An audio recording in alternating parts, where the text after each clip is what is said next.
आज भागवत एकादशी तर संध्याकाळी कापूरसोबत जाळा ही एक वस्तू घरातील वादविवाद, भांडण, नकारात्मकता दूर होईल. घराची मुलाची खूप अशी प्रगती होईल. तर संध्याकाळी 6 ते 7:30च्या दरम्यान कापूरसोबत ह्या वस्तू जाळा. तुम्ही एक मातीची पंती घ्या, त्यामध्ये थोडे तांदूळ, त्यावर भीमसेन कापूरच्या वड्या किंवा इतर जो कोणता कापूर असेल तो कापूर टाका.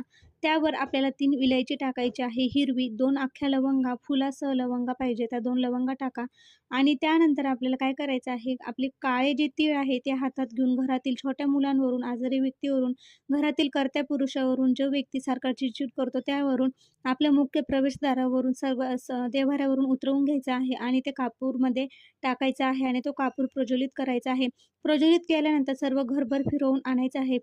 फिरवत असताना कोणता मंत्र किंवा कशाची जप करायची गरज नाही. मनामध्ये सकारात्मकता ठेवून ते फिरवून आणायचं आहे आणि ते ज्यावेळेस ते विझेल त्यावेळेस त्यातले तांदूळ, ज्या वस्तू उरलेल्या आहे ते झाडामध्ये किंवा कुंडी